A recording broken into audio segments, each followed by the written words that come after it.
Hello guys, there is your first paper and the first class, childhood and growing up. There is your first unit and there are 3 points in the first unit: growth and development, concept, principle, factor and stages. Second is childhood and its characteristics, adolescence and its characteristics, and the third is adolescent understanding their needs and the problem in Indian context.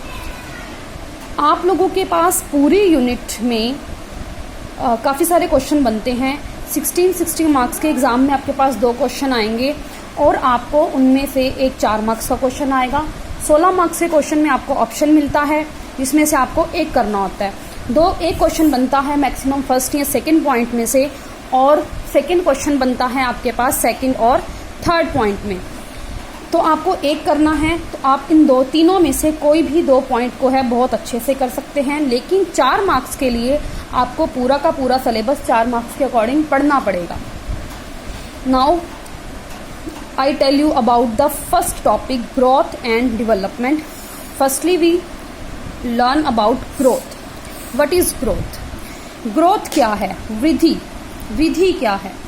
वृद्धि वह है जो भी हम शरीर के अंगों में परिवर्तन देखते हैं, जैसे हमारे हाथ का आकार बढ़ रहा है, हमारी उंगलियों का आकार बढ़ रहा है, हमारे भार बढ़ रहा है, हमारी लंबाई बढ़ रही है, उसको हम क्या बोलेंगे? वृद्धि बोलेंगे। ठीक है। सबसे पहले आप कोई भी क्वेश्चन शुरू करने से पहले उसमें इंट्रोडक्शन दोगे, देन आप मीनिंग दोगे, आफ्टर दैट डेफिनेशन।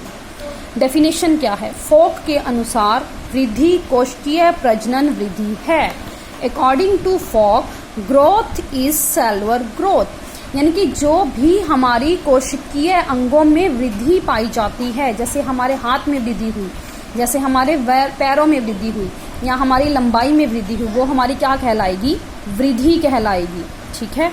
ऐसे ही हमारा विकास है जो हम आगे पढ़ेंगे। विकास क्या है? हमारा संज्ञानात्मक है जो कि आंतरिक तौर पे पाया जाता है, और वृद्धि जो है वो हमारी क्या है? बाह्य तौर पे पाई जाती है, उसे हम क्या कहेंगे? वृद्धि।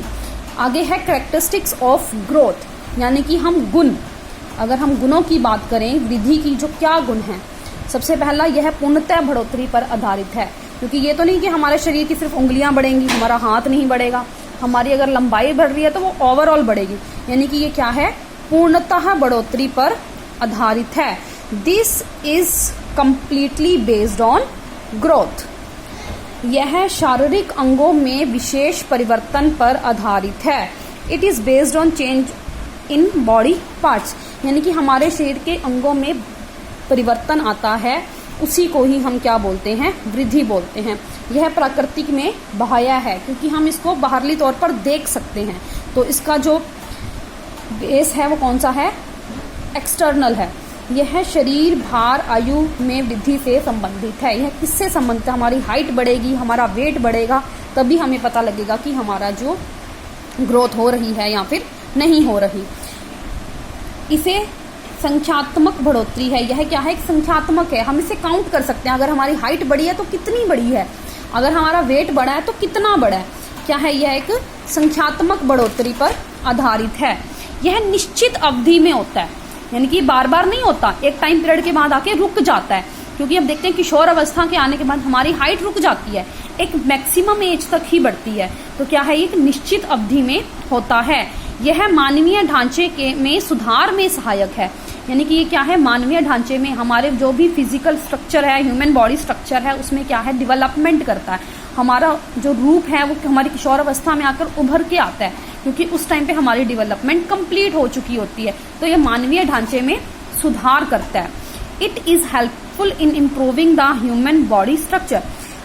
यह शरीर में विशेष अवस्थाओं से संबंधित है, यानी कि किस अवस्था में जो हमारा डेवलपमेंट है वो कितना होगा, कैसे होगा, वो उस पर डिपेंड करता है। ये लिंग पर भी आधारित है। जैसे 11 साल में जो लड़कियां हैं वो लड़कों से ज्यादा जल्दी इंप्रूव करती हैं, लड़कों की हाइट उस एज में कम होती है।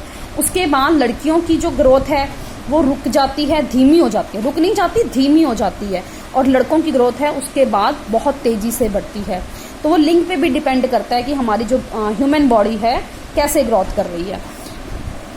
नेक्स्ट इज, यह मानव विकास की प्रक्रिया पर आधारित है, यानी कि it is based on the process of human development, यानी कि हमारी ग्रोथ कैसे हो रही है। कईयों की ग्रोथ बहुत जल्दी जल्दी होती है तो वो अपने आप कंप्लीट जो है बहुत जल्दी हो जाती है, कईयों की ग्रोथ धीरे धीरे होती है तो वो कंप्लीट लेट होती है।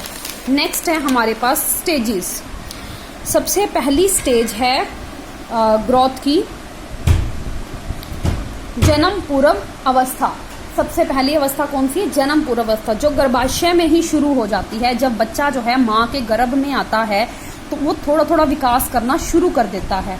तो उसके हाथ कैसे बढ़े, उसकी माइंड की डेवलपमेंट कैसे हुई, या उसके शरीर का विकास कैसे हुआ, जो विकास है वो जन्म पूर्व अवस्था से ही शुरू हो जाता है। यह पीरियड है जन्म पूर्व अवस्था। नेक्स्ट है शैशवावस्था।